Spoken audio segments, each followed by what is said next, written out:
Boa tarde, gente.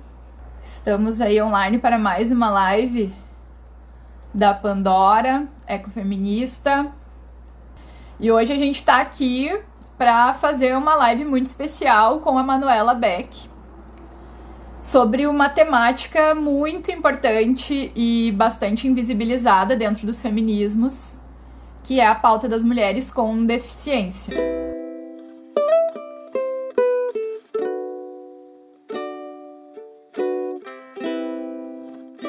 Oi, Manu. Oi, meninas. Oi, Pan. Tudo bem? Agora Tudo sim, real. certo. Aham. A nossa live de hoje vai falar sobre, especificamente, todas as nossas lives estão fazendo esse entrecruzamento com a Covid-19, que é um tema assim que não dá para deixar de fora dentro da realidade que a gente está vivendo hoje, né? Nos afeta aí de diversas formas. Então a ideia é sempre fazer esse entrecruzamento entre esse contexto de pandemia que a gente está vivendo hoje e temáticas relativas a gênero ou meio ambiente. E hoje a gente está recebendo aqui a Manuela Beck para conversar com a gente sobre mulheres com deficiência e capacitismo. Né? Manu, queria já de início te agradecer imensamente por ter topado conversar com a gente. Ninguém mais Obrigada. aguenta live, né? A gente sabe Pois porque é. ninguém mais aguenta live, mas é a forma que a gente tem hoje para discutir alguns temas, né? Aham. E principalmente alguns temas que precisam ser discutidos, né? Que são tão importantes e ainda tão invisibilizados, principalmente dentro do feminismo. Né? Então, eu vou ler aqui a tua descrição que a gente combinou da tua apresentação. A Manuela é pós-graduanda em Direitos Humanos e Relações Étnico-Sociais, é mulher com deficiência, vegetariana, jornalista, amante das artes e também integrante do coletivo feminista Ellen Keller. Eu sei que a Manu, ela tinha uma apresentação linda, gente. Eu tive que cortar, tive que pedir para ela para botar menos coisa, porque a Manu é muito mais do que isso, né? Com certeza. Então, eu queria que tu te apresentasse, Manu, para além dessas formalidades, e de início também que tu contasse para nós um pouquinho sobre o coletivo feminista Ellen Keller, né? O que é o coletivo, como é que ele funciona e tudo mais. Certo. Bom, a minha apresentação, a grosso modo e resumidamente, é isso mesmo que tá ali, né? A gente vai conversar sobre isso no decorrer da live, além de ser mulher com deficiência, eu tenho sempre outros entrelaçamentos, né? Até com a causa que a gente está aqui, de gênero, de feminismo, até questão do meio ambiente, né? Até gostei de colocar ali na live, conhecendo a proposta de vocês, que eu sou vegetariana, já há 10 Uhum. anos, e como é que essas questões também estão interrelacionadas com as nossas lutas, né? E sobre o coletivo iniciou as atividades em setembro de 2018, né? Eu estou no Uhum. coletivo desde do ano passado, no Ellen Keller. E assim, a partir daí a gente começou a discutir normativas, diretrizes e documentos para nortear as nossas atividades, né? Como coletivo mesmo. Nós Uhum. temos uma carta de princípios e temos algumas palavras-chave do que a gente quer como sociedade, tá? Para construir uma luta conjunta. Dentre eles, a gente tem justiça social, igualdade, democracia e também os recortes de classe, né? Socialismo, nós somos um coletivo socialista de mulheres com Uhum. deficiência. E, como eu já falei aqui no início, a gente luta pela valorização dessas interseccionalidades e pluralidades também, né? Eu gosto de falar, assim, essa é a minha primeira live no Instagram. Para mim é sempre um desafio, porque a gente tem conversado como coletivo que a rede social menos acessível que nós temos é o Instagram. Por quê? Sim. A gente trabalha muito com imagem, né? O Instagram em si, basicamente são imagens do Facebook que a gente vê mais textos, a gente tem acesso a alguns vídeos acessíveis no YouTube, tem como fazer as lives no YouTube com algumas legendas, ok que não são legendas tão perfeitas, mas sim há essa possibilidade, né? E o Sim. Instagram realmente nos impede de fazer muito conteúdo com base nisso mesmo, né? Por exemplo, Uhum. eu aqui tô agora, nas apresentações normalmente começo assim, tô em frente a uma estante com vários livros no formato de casinha, um telhadinho no formato de casa, e eu tô aqui, tenho pele clara, cabelo curto, óculos vermelho dessa vez, normalmente tava usando outro, agora troquei de óculos para vocês, e um cachecol marrom, porque aqui no sul tá meio friozinho, assim, um sol bonito, mas tá friozinho. Então, cá estou, né? Em outros espaços, talvez teria essa descrição na minha foto, alguma coisa assim, né? Mas como a gente está tratando de uma rede social que não é 100% acessível, a gente tem que ter o hábito, não só nesses espaços, mas nos outros também, né? No pós-pandemia, porque vamos acreditar que logo vamos sair dessa, não sei se tão logo assim, dado algumas as faltas de iniciativa do desgoverno, né? Sim. Aí a gente também vai tratar dessas questões por aqui. Então, com base nessas premissas, injustiça social, tudo que eu falei, a gente procura desenvolver o nosso trabalho, né? O coletivo hoje está com uma média de 60 integrantes. A gente se divide em algumas comissões de comunicação, de articulação, para assim, encontrar tarefas que estejam de acordo com a atuação de cada uma, né? E é a partir disso que as nossas ações elas se norteiam. Certo. Isso que tu fala, Manu, é muito importante, né? Como fica muito nítido para mim o quanto é invisibilizada a pauta das mulheres com deficiência, porque a gente já tinha pensado no coletivo em fazer a descrição das imagens, como eu te falei, a gente conversou um pouco ali, tu fez a descrição para publicar no teu Insta e a gente usou ela também na nossa publicação. Até foi a outra PAN que várias vezes já bateu nessa tecla, a gente tem que fazer a descrição das imagens para tornar minimamente acessível, né, para as pessoas. Mas eu nunca tinha me dado conta das lives, por exemplo, quanto elas não são acessíveis aqui no Instagram, né? Sim.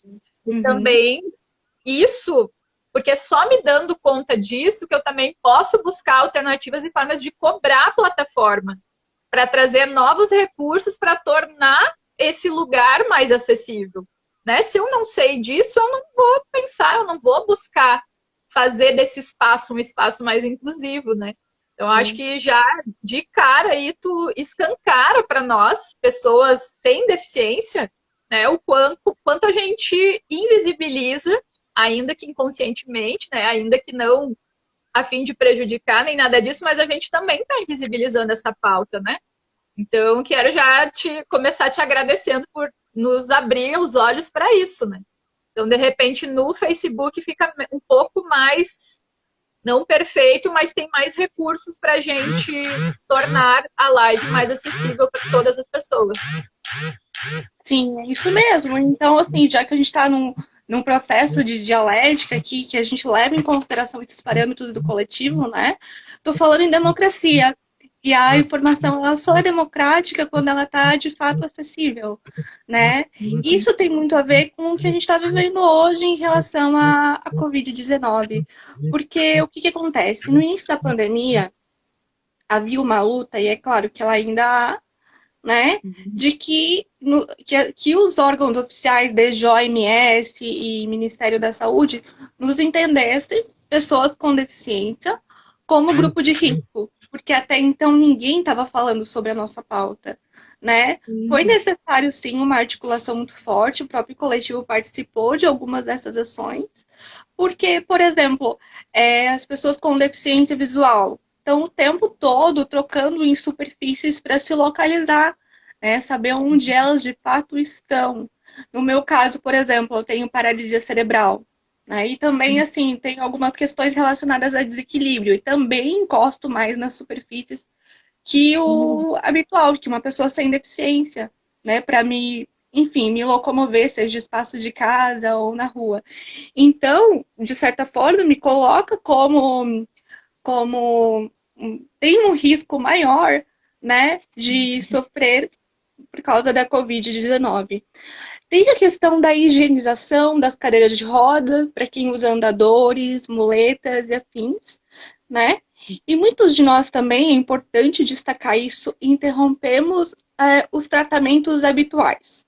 Por alguma questão respiratória, alguma coisa nesse sentido. Várias companheiras minhas de coletivo, nós fazemos fisioterapia. Eu me trato com fisioterapia desde a infância, né? E eu conheço muitas pessoas que pararam o tratamento com receio, tudo bem que se toma todas as medidas protetivas sempre, todos os protocolos de segurança, mas assim, muita gente interrompeu os tratamentos habituais por ter alguma questão respiratória, todas as coisas dessa maneira, né? Tem uma coisa, Pan, que eu acho que é interessante a gente pensar que pode ser novidade para muitas pessoas, é a questão dos cuidadores, e no caso, quando são mulheres, eu gosto de dizer que são das cuidadoras, porque eu Uhum. desde criança frequento clínicas de reabilitação, hospitais, enfim, e eu vejo sempre quem? Mais mulheres com essas crianças Uhum. com deficiência. Então, o cuidado, ele também tem gênero, né? Não é à toa que a gente vê uma gama extremamente grande de mulheres, de cuidadoras, de fisioterapeutas, né? De profissionais ligados às nossas especificidades em relação a isso. E a questão da dependência também, porque o que acontece? Eu sempre dou o meu exemplo pessoal, mas assim, as deficiências elas são completamente heterogêneas, né? Uhum. Por exemplo, eu não posso generalizar ao dizer que uma pessoa autista é um gênio da matemática. Não, existem N formas de ser autista, né? Eu não posso generalizar e dizer que, poxa, Manu tem paralisia cerebral, ou quando eu falo por aí, eu tenho uma deficiência física. Aí a primeira pergunta que eu ouço é, você usa cadeira de rodas? Às vezes pode ser que não, né? Uhum. Então, também levar em consideração essa nossa heterogeneidade e também os desenhos a partir daí dos nossos graus de dependência. Temos Uhum. companheiras, por exemplo, que precisam de ajuda para tomar banho, as atividades diárias, ou que precisam de ajuda por uma questão de equilíbrio, assim, né? De para ficar em pé ou para segurar um garfo para as atividades mais básicas, né? E Uhum. muitas vezes, quando a gente está sempre acompanhado de um cuidador, essa pessoa também está envolvida em outros processos, vai para outros lugares, muitas vezes se desloca, né? E também a gente pode acontecer, como já aconteceu ali, eu gosto de usar o exemplo da nossa senadora, da Mara Gabrilli, né? Que apesar de ela estar num espaço de destaque, em termos políticos, sociais, ela é uma senadora, né? Classe política, ela não escapou de ter a Covid-19, né? E o que a pandemia está fazendo é escancarar, deixar na nossa fuça, assim, o que já estava ruim. O que já estava ruim foi colocado uma lente de aumento, né? A gente está vendo aí a questão das periferias, da desigualdade. Vocês estão falando do Rio Grande do Sul, a gente está vendo essa realidade por aí também, né? A pouca assistência que se tem nos bairros periféricos. Eu não sei como é que tá a questão na tua cidade, mas aqui o transporte tá suspenso até um pouco tempo atrás, estavam circulando normalmente, né?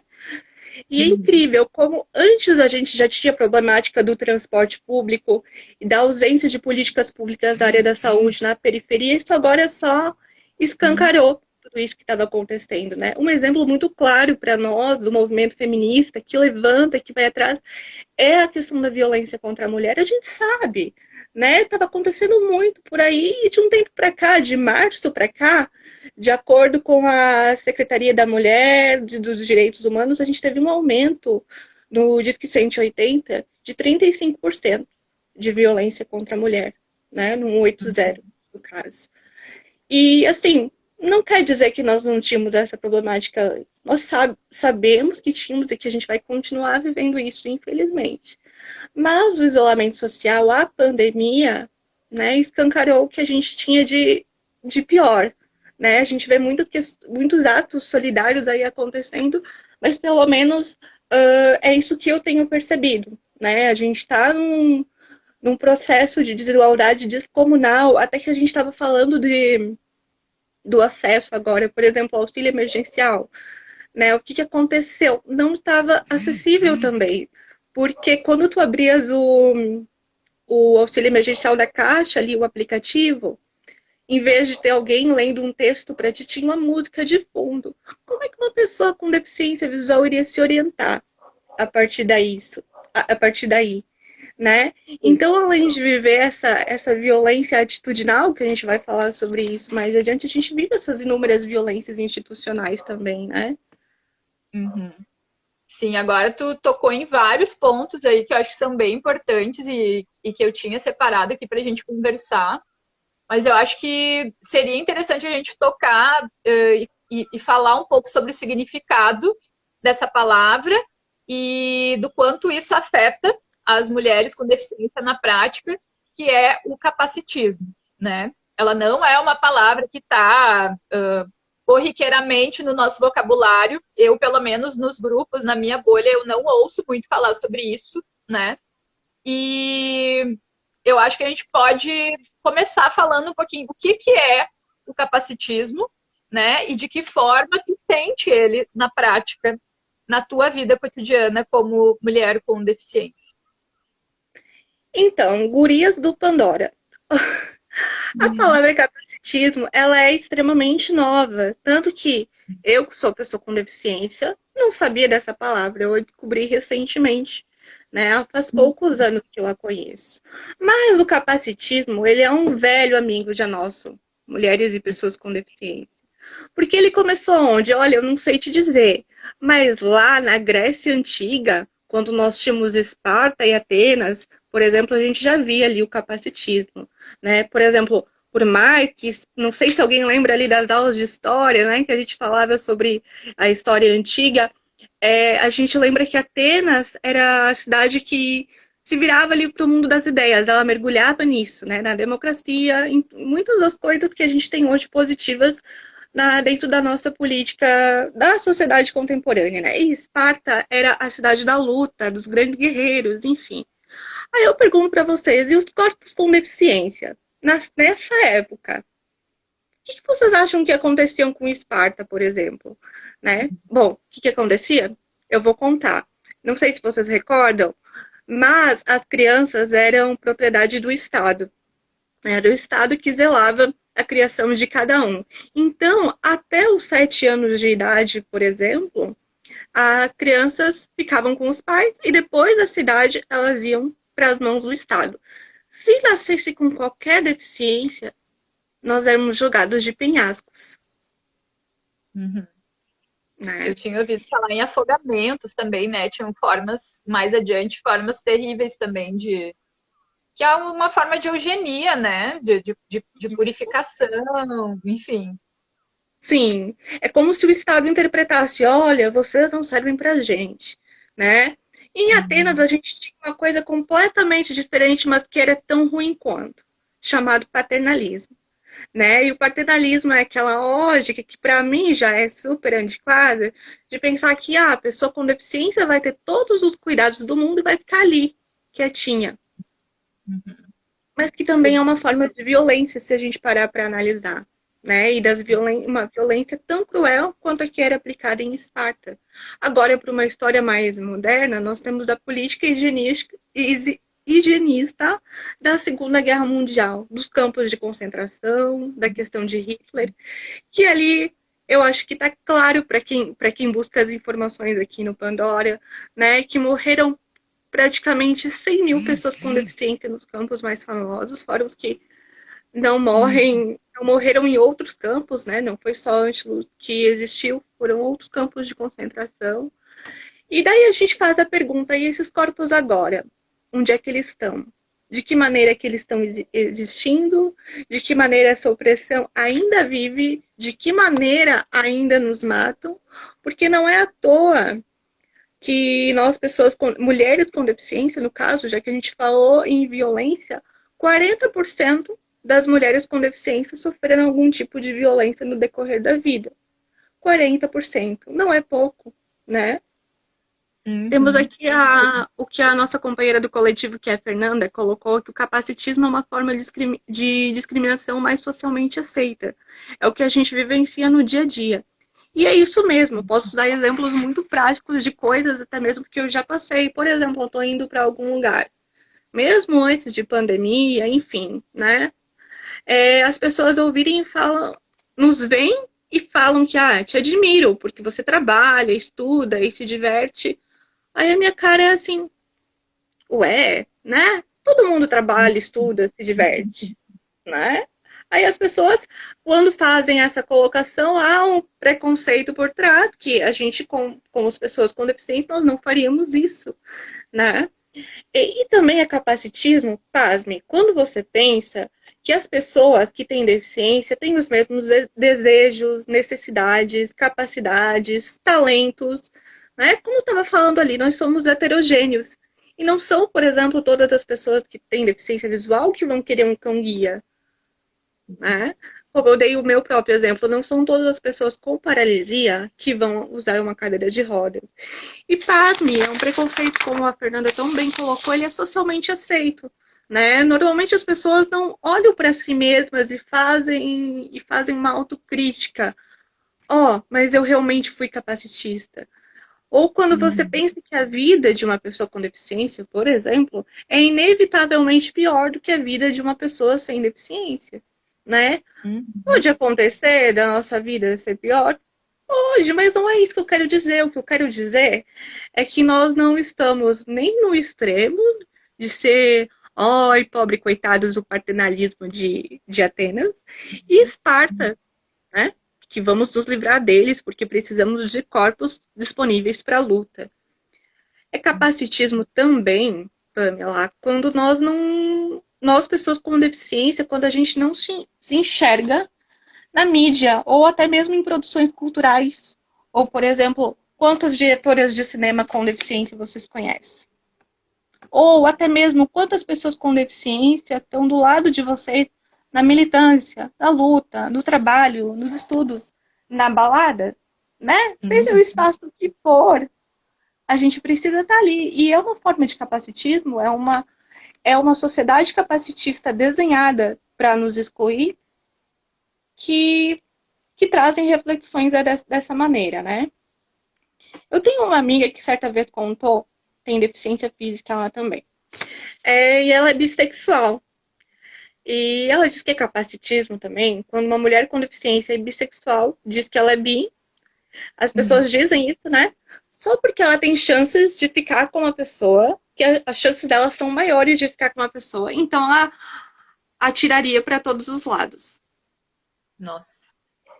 E a gente vê disso o tempo todo. Eu posso dar um exemplo até, já que a gente está em ano eleitoral, né? Do João Dória. Certa vez foi inaugurada uma calçada em São Paulo, eu não lembro exatamente onde era. E para mostrar que aquela calçada era acessível, João Dória, também conhecido como Bolso Dória, sentou numa cadeira de rodas e começou a andar. Sim. Eu não sei se as pessoas de fato se espantam com isso. Mas é de se espantar. Sabe por quê? Porque João Dória não tem deficiência, gente. Ele não sabe o que é viver aquela deficiência todos os dias da vida. E de ouvir inúmeros nãos por causa disso. Né? Seja lá o espaço que ele estiver ocupando. Então, uma atitude como esta, que muita gente aplaudiria, ela é capacitista. Né? Capacitismo também é quando dizem que a gente se superou por fazer alguma coisa. Olha, qualquer pessoa com deficiência, vocês disserem, Manuela, tu és um exemplo de superação.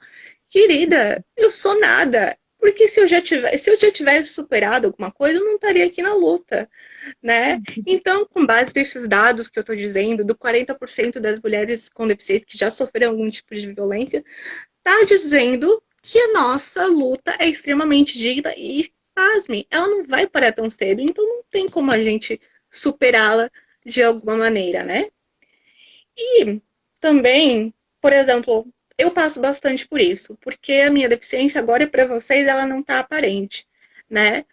Mas é capacitismo quando há deslegitimação de toda uma vivência minha, de medos, anseios, dificuldades, até porque, abre aspas, porque é o que eu ouço das pessoas, você tem uma deficiência leve, tem muita coisa pior.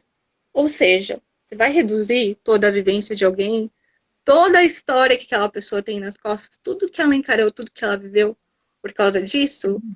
Ou o que que capacitismo também? Quando você está falando tudo isso e está dando de dedo em, sei lá, em algum político, em alguma pessoa, as pessoas ficam duvidando da tua palavra e não é isso mesmo? Ou quando tu achas até que a pessoa com deficiência ela está exagerando? Ah, quando eu ouvi de uma amiga uma vez. Tô dando o exemplo das amigas, mas tudo isso já aconteceu comigo também, tá? É quando a gente tem algum emprego negado, alguma coisa nesse sentido. Ah, é porque o recrutador não me quis, porque eu sou PCD. Aí a pessoa do seu lado diz, ah, mas será que tu não tá exagerando? Isso também é uma forma de capacitismo, né? Uma vez eu ouvi o seguinte, estava explicando, falando da minha deficiência, subindo no ônibus e tal, que é uma coisa complicada, né, muitas vezes. E o meu interlocutor, eu falei que tinha uma deficiência, a pessoa respondeu, parabéns, não parece. Eu pensei, ele não parece, já é capacitismo, agora eleva ao cubo, parabéns. Como se ter uma deficiência fosse alguma coisa assim que entende como te vai colocar num sofrimento eterno. E eu tô dizendo para vocês que, ó, eu acho que esses exemplos ali escancararam, né, como a sociedade se encara. Aqui teve uma pessoa que colocou, deixa eu até ver o nome, ia mesmo falar da deficiência não aparente, foi a Carola que falou isso. Uhum. Né? São, enfim, são inúmeros exemplos de capacitismo, né? Como eu falei, a gente está numa sociedade capacitista. As instituições também não estão preparadas. Não se culpem também, até então, que quando vocês não faziam a audiodescrição das imagens de vocês, mas agora, se vocês deixarem de fazer, vai ser capacitismo, né? Como a gente está lutando por um processo democrático, a gente precisa aí fazer sobre isso, que saber e não fazer é o mesmo que não saber, né? Exatamente.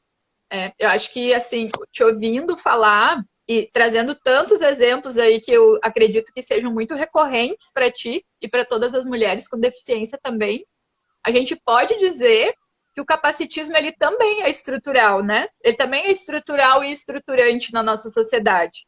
Então, é legal a gente retomar lá o conceito de interseccionalidade da Kimberly Crenshaw, que é muito utilizado pelo movimento das mulheres negras, né, para demonstrar o quanto essas mulheres são afetadas ao mesmo tempo, né, por essas duas cargas aí de opressão, para a gente pensar as mulheres com deficiência também, né? Porque é isso, além de sofrer com o machismo, que é estrutural e estruturante, as mulheres com deficiência também vão sofrer com o capacitismo, né? Atravessando. E aí, como são múltiplas e diversas, como a Manu bem colocou aqui, né? Cada mulher com deficiência é um indivíduo com suas peculiaridades e com as suas diferenças, né? Então, elas ainda podem sofrer a intersecção de outros marcadores sociais da diferença. Né? Uma mulher negra com deficiência vai ter outros atravessamentos, né? Uma mulher não binária, uma mulher lésbica, uma mulher trans com deficiência vai sofrer outros atravessamentos.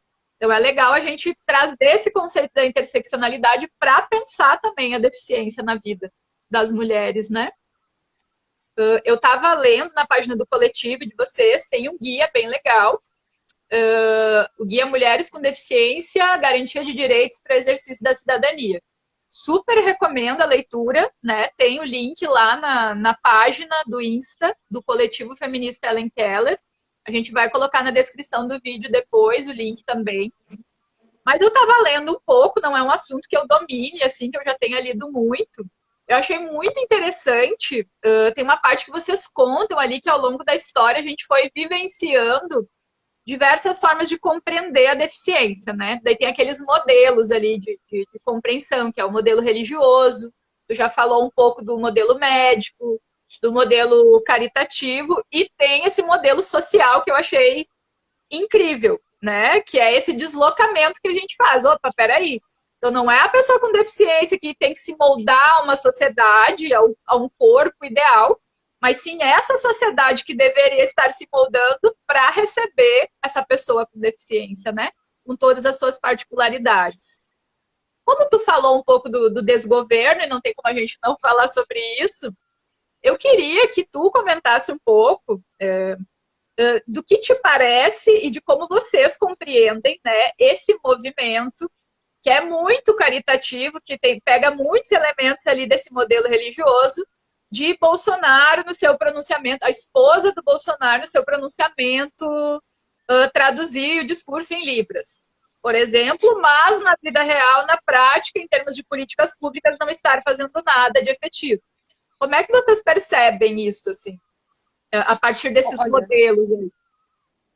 Olha, a gente vive uma coisa que é muito característica da pessoa com deficiência, que é o seguinte: chega ano eleitoral, a gente recebe número de contatos. Porque a pauta com deficiência, ela rende votos.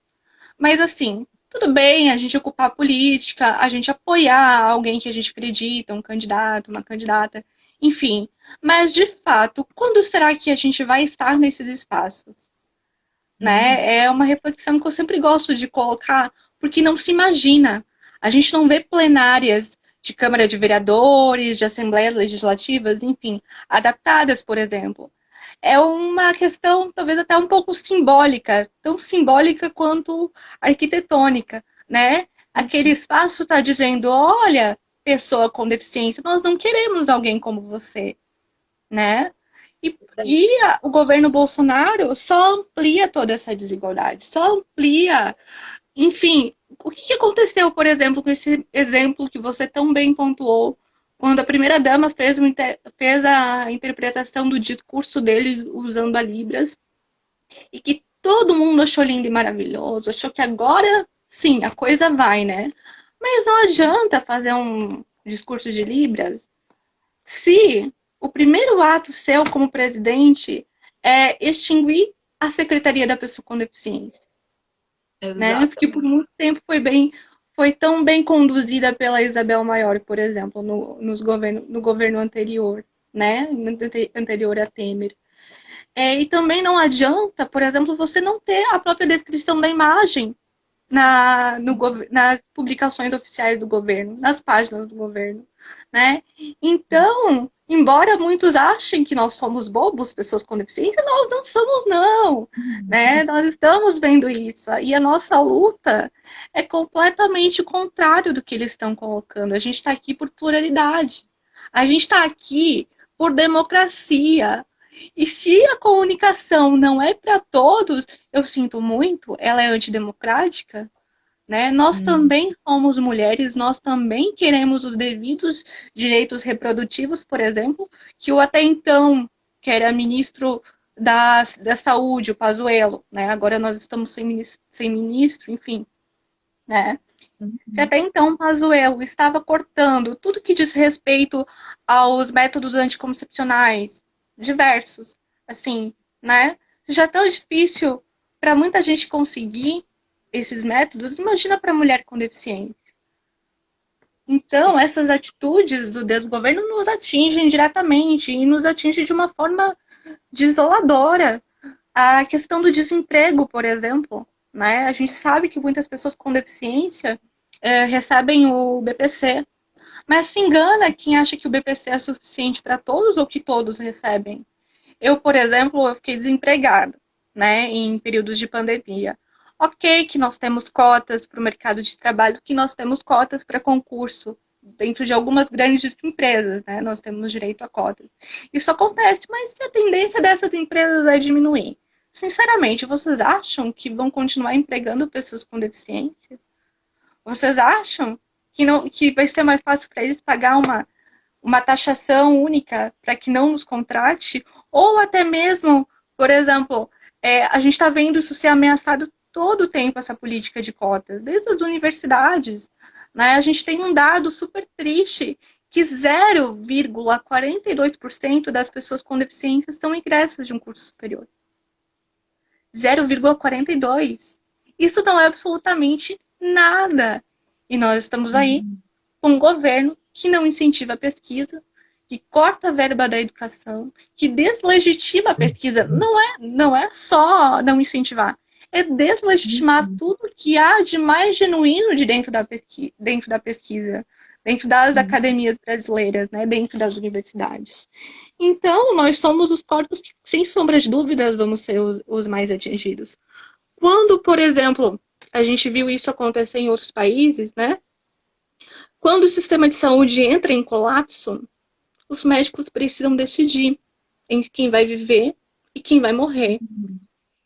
Eu sinto muito dizer para vocês, pode até soar pesado, mas um corpo com deficiência, para a nossa sociedade, que é capitalista, que é capacitista e que escolhe corpos normatizados, quem vai morrer é a pessoa com deficiência. Ai, Manuela, mas que exagero! Está sendo capacitista. Entende? Infelizmente, a gente está caminhando por aí. E a gente não está com um governo que privilegia as nossas causas. Na verdade, a gente não está nem falando em privilégio, a gente está falando em direito humano, né? O que é mínimo. Básico, eu gosto de falar, com certeza, eu gosto de falar até mesmo das questões culturais, que eu também sou envolvida de certa maneira. Nós não temos mais um ministério, mas, por exemplo, agora tá um consumo muito desenfreado das plataformas de streaming. Será que, de fato, elas estão acessibilizadas? Quando você vai escolher, sei lá, uma série para você assistir na plataforma que for, você observa ali se há descrição de imagem para quem realmente precisa, né? São poucos. E também, dentro do coletivo, temos diversas mulheres que se envolveram nessa luta de acessibilizar os filmes da Netflix, por exemplo, né? Foi em julho do ano passado e muitas meninas do coletivo tiveram envolvidas com esse ato, até porque cultura também é um direito humano, né? Se a gente também produz o que a gente não está sendo visto, só que se a gente parar para pensar, muitos de nós também não estão consumindo, né? Então, assim, essa problemática é bastante grande, né? Quando um presidente da República diz que uma mulher não deve ser estuprada porque ela não merece. Ou quando reverencia um estuprador, por exemplo. Né? Se a gente olha e vê os absurdos, as porcentagens de mulheres com deficiência que sofrem essa violência e que as questões as profilaxias mesmo, as doenças infecto transmissíveis, né, que agora não se chama mais doença, DST, e sim uma infecção, desde o acesso a um aborto legal, por exemplo, né? E quando se fala em modelo social com deficiência, Pamela, estou tentando dar conta de todo o contexto, sabe? É um tema bem amplo, com certeza. E quando a gente fala em modelo social, é possível que a gente se inclua nessa luta de que pessoas com deficiências, como eu falei ali do exemplo da superação, elas não se superaram de forma alguma. Nós somos pessoas como todos vocês e estamos aqui pelos mesmos vieses, né? O modelo social, para resumir isso tudo para vocês, diz que a verdadeira revolução, a verdadeira mudança, ela não está nas nossas terapêuticas habituais, como a fisioterapia, enfim, o que o modelo médico propõe, né? Ela está na política. E é isso que o modelo social vem a defender. E eu vou até repetir, porque eu acho isso muito maravilhoso. A verdadeira revolução está na política. Isso dos corpos com deficiência. E depois que eu ouvi isso, aí que eu me envolvi verdadeiramente com vários movimentos sociais, né? E acredito que é muito isso. Nós, corpos com deficiência, precisamos lançar esses olhares, porque é capacitismo e tudo mais que eu tenho falado. E, para além de tudo, o modelo social foi um pouco além. Aliás, bastante além, porque com ele entraram as feministas nesse movimento. O movimento do modelo social começou com homens brancos com lesão medular, europeus, né? E quando entraram as mulheres, foi possível lançar um olhar para a realidade das mulheres cuidadoras, como eu falei no início, e da questão da dependência também, né? Tem uma filósofa que é a Eva Kitay. Ela é mãe de uma criança com deficiência e um dos textos dela, ela tem bastante literatura disponível, tem muita coisa em inglês, mas quem estiver na academia e estiver pesquisando o gênero vai adorar essa questão. Ela tem uma frase muito emblemática para nós, que estudamos isso, que é somos todos filhos de uma mãe, né? E isso quer dizer o quê? Que todos nós, em algum momento da vida, vamos precisar de cuidados. Uhum. E o modelo social vem justamente a partir daí, né? Trabalhando esses ciclos, essas nossas diferenças ou não. Enfim, então eu gosto de usar esse exemplo do somos todos filhas de uma mãe para considerar as nossas subjetividades e também para falar em dor física, em dor emocional, porque o modelo social também abriu espaço justamente para isso, né? Tu falaste muito bem, Pamela, na questão do lugar de fala, né? Do movimento negro, e o movimento negro respalda muito a luta das pessoas com deficiência. Por exemplo, eu tenho aqui um trecho da Lélia Gonzalez. Eu vou ler um pedaço para vocês, por gentileza, me dá um espacinho. Certo. Ela fala sobre, como é que eu vou dizer, o significado da palavra infância, e eu já vou explicar o que isso tem a ver. E o risco que assumirmos aqui é o ato de falar com todas as implicações. Exatamente porque temos sido falados, infantilizados, e o infans é aquele que não tem fala própria. É a criança que fala na terceira pessoa. Por quê? Porque é falada pelos adultos. Que sente esse trabalho, assumimos nossa própria fala. Ou seja, o lixo vai falar, e numa boa. Bem faca na bota foi nossa Leila Gonzalez, né? Ela direcionou esse raciocínio justamente para o movimento negro, mas ele fala muito da luta da pessoa com deficiência, né? Agora o lixo vai para falar, agora é a nossa vez. A gente tem um texto bem conhecido, bem famoso também, das mulheres negras, que foi da época do sufrágio universal, das lutas pelo sufrágio, em que foi dito, vocês, de uma mulher negra, contexto, né, para as mulheres brancas, olha, vocês precisam reformar a si mesmas, porque enquanto as mulheres brancas estavam lutando pelo voto, as mulheres negras estavam lutando pelo mínimo, pelo trabalho ainda, né? E essa frase também emblemática, vocês precisam reformar a si mesmas. E agora aplicada à realidade da mulher com deficiência, olha, mulheres sem deficiência, vocês precisam reformar a si mesmas, né? E muito isso, o movimento do feminismo negro está dentro da luta interseccional. Nós, mulheres com deficiência, também somos interseccionais, porque a gente parte desse princípio que a nossa luta ela precisa ser anticapacitista, né? Porque numa sociedade igualitária, a gente não vê essa desigualdade que a gente tem. Por isso que eu gosto sempre de frisar, somos socialistas. Eu me entendo como uma mulher socialista, porque eu quero um governo que invista no SUS. Né? Tem uma companheira nossa que comentou aqui também, eu acho que eu estava falando a respeito do desgoverno, né?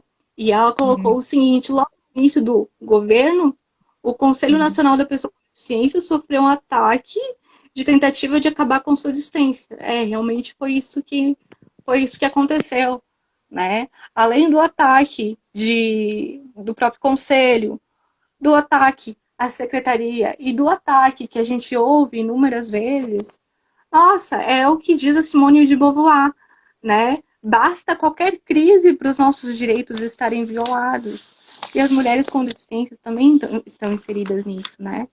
A luta, ela vai longe, assim. Eu acho que é uma luta que ela vai ser uma constante na nossa vida. Até porque, como a gente estava conversando, Pan, esses dizeres capacitistas, eles são socialmente aceitos, né? Então, enfim, é muito maior do que a gente está pensando e é muito maior do que a gente vê nessa pandemia. Com certeza. Eu fiquei pensando várias coisas aí a partir do que tu falou, tu tocou em vários pontos bem importantes e que tem a ver com perguntas aqui que eu tinha preparado para te fazer. Uma delas é em relação a outro estruturante aí da nossa sociedade, que é o capitalismo, né? E do quanto isso incide também sobre a vida das mulheres com deficiência num contexto de pandemia. Então, como tu bem colocou, né, na hora de escolher ali quem tem mais chance de sobreviver, né, na hora sempre vai pesar essa ideia de que a pessoa é mais ou menos produtiva. Que é no mesmo sentido que fala, mas é uma doença que só dá em gente idosa e gente que já tem comorbidade, né? Como assim? Então essas pessoas, por não serem mais produtivas, elas não, por não produzirem mais valia, elas não têm mais valor na nossa sociedade, né? Isso é muito triste. E eu percebo que se aplica muito, era uma das coisas que eu queria conversar contigo. E a outra coisa que eu fiquei pensando aqui, a partir do que tu falou sobre esse lugar, né, das mulheres com deficiência, da necessidade das mulheres com deficiência ocuparem lugares de poder, né, conseguirem trazer essa representatividade efetiva nessas esferas, né? E fiquei pensando numa coisa que é absurda, que a maioria das pessoas não sabe, na política, por exemplo, né? Se o ser mulher na política, o ser mulher de uma maneira geral, universal, já não é fácil, no Senado Federal não tinha banheiro para mulher. Até dezembro de 2015, não tinha banheiro feminino no Senado Federal. Então, assim, tu imagina um banheiro adaptado para uma mulher com deficiência física, sabe? Então, assim, a luta, como tu bem falou, ela não vai terminar tão cedo, né? A gente está ali dando 2 passinhos para frente, 1 passinho para trás. A gente dá mais 1 passinho para frente, luta para não dar mais 1 passinho para trás, né? Então eu queria te perguntar para finalizar, qual é a importância da representatividade? E eu estou pensando assim, desde a representatividade de uma mulher com deficiência numa propaganda, né? A representatividade de uma mulher com deficiência nas esferas de poder, né? Na esfera pública, na esfera de tomada de decisão, da criação de políticas públicas e tudo mais. E como representar um grupo tão heterogêneo, como a gente estava falando aqui, porque são diferentes deficiências, com diferentes demandas, né? Como dar protagonismo para essas mulheres? E, por último, como nós, mulheres sem deficiência, o que nós podemos fazer como aliadas, né? Para contribuir com a luta de você. Certo. Eu vou tentar dar conta de todas. Vou tentar dar conta de todas as tuas questões, tá? Primeiro, tem um ponto crucial que eu defendo, que eu chamo de encorajamento, né? Eu fui uma mulher com deficiência que cresci sem representatividade. Eu era a única na escola, a única mulher com deficiência, menina com deficiência na época da escola. Eu era a única da minha faculdade. Eu já me vi sozinha em inúmeras aulas de dança, porque, pasme, eu tenho deficiência física e faço aula de dança. Né? As pessoas que, ai, tu faz aula de dança? Eu, sim, é meu espaço também, né? Só que eu me sinto sozinha nesses espaços. Eu não tenho um corpo para olhar e pensar, eu vou conseguir fazer isso. Não, né? Isso é extremamente prejudicial, porque é como se a gente não tivesse um pedacinho do chão, como se a gente pisasse no chão e ele cedesse. Eu gosto muito desse exemplo, porque pra mim ele diz muito, né? E, assim, por exemplo, a questão escolar ela é extremamente importante, porque às vezes o professor colocava um filme pra gente sem mediação alguma na escola, acho que todo mundo já viveu isso em algum momento. E quando que o protagonista tinha uma deficiência e ela era encarada como modelo social? Entende? Por isso que eu entendo o modelo social como tão revolucionário. Ele é político, né? Ele nos coloca no lugar de seres humanos. Ele não coloca paternalismo.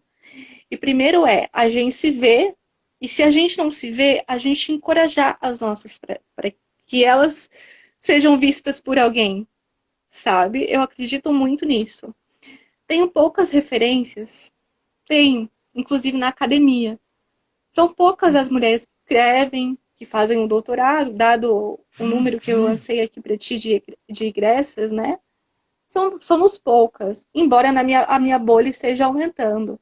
Né? Somos poucas mulheres que escrevem que têm deficiência. Então, antes do ponto da representatividade, a gente precisa se sentir encorajado por um processo educacional convincente, por um modelo de saúde que mostre para a gente que sim, a gente pode escolher, por exemplo, nossa pílula anticoncepcional ou não, né? A gente precisa de políticas públicas mais emancipadoras em todos os âmbitos. Aqui a gente falou saúde, a gente falou educação, a gente sim citou assistência e cultura. Nós precisamos de mais autonomia dentro das nossas instâncias estruturais, e a gente só vai conseguir isso se tudo estiver devidamente acessível, né? Antes de ter as representantes, eu preciso ter mulheres corajosas para se colocarem nesses espaços também. E para aí as coisas irem se retroalimentando, para que um dia a gente não tenha só a Mara Gabrilli de mulher com deficiência no Senado, a gente tenha uma vereadora com deficiência, uma presidente com deficiência, vai entender, né? Ocupar o espaço que sim é nosso por direito, é um dever, eu acredito que é um dever que a sociedade tem com a gente, de nos colocar nesse lugar. E sim, a referência, o referencial, se colocar alguém é muito importante, porque eu confesso para vocês que eu vi poucas mulheres tomando esse espaço de internet, por exemplo, né? E é através das poucas que eu vi que eu criei coragem para dizer, ó, meninas do coletivo, vou aceitar o convite da Pandora, do coletivo Pandora, e olha que legal, né? Eu defendo todas essas pautas, para mim, do vegetarianismo, do veganismo, que é muito importante, né? E como isso dialoga com os nossos corpos, né? Quais são os corpos que são descartáveis, que dialoga, nossa, fortemente com a indústria da carne também, né? Se a gente for parar para ver. E não tem como existir justiça social dentro de um modelo como o nosso.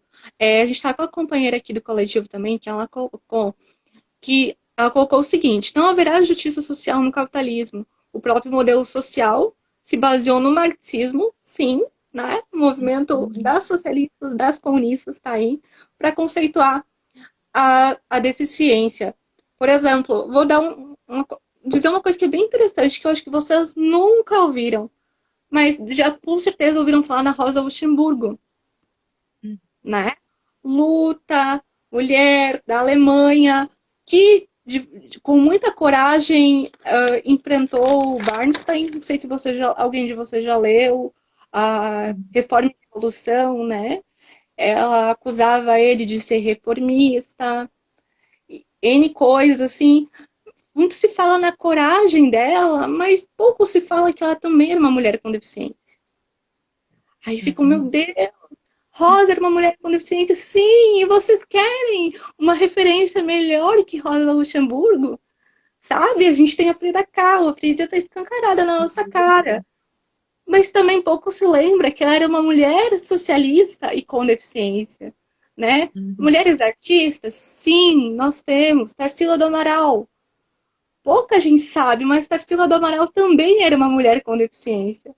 Então tá aí toda a importância de que é para a gente ter uma deficiência, que é nós nos vermos na televisão, nós nos vermos fazendo obra de arte do tipo, olha só como é possível, nós nos vermos, sei lá, tocando em banda, sabe? Nós nos vermos em todos os espaços, é importante, sim, e eu sou dessa bandeira que representatividade importa, até canso de falar essa palavra representatividade, porque eu gosto de casar com ela com uma palavra que é muito, muito importante na antropologia também, que é a alteridade. Né? Para além dessa representatividade, a gente precisa de autoridade. Então, conhecer esse nosso panorama de luta, de força e saber que nós somos heterogêneas e que vamos ocupar, sim, determinados espaços, eu quero, por exemplo, que existam mais Pamelas convidando mulheres com deficiência para falar, mais coletivos Pandora, né? Porque a partir daí que a gente vai conseguir construir esse nosso modelo democrático, que a gente vê ameaçado por tanto, né? Não tem como esquecer da questão de classe, por exemplo, você ser ser uma mulher com deficiência física numa classe média é diferente do que você ter uma deficiência física e viver numa periferia, com ruas estreitas que não são acessíveis. Essa mulher com deficiência, ela sai de casa, entende? A nossa companheira aqui também colocou, é importante lembrar, mas em ano de eleição, que não basta ser mulher ou ter deficiência para nossa representatividade, né? Precisamos considerar a formação e ideologia. As pessoas dizem que as ideologias são batidas, que nada, né? Se não houvesse ideologia, eu não estava aqui defendendo esse posicionamento que realmente é importante. Então, assim, Pam, espero ter dado conta do que tu me perguntou. Eu espero do fundo do coração que as pessoas pouquinho assim tenham se sentido tocadas pela nossa causa.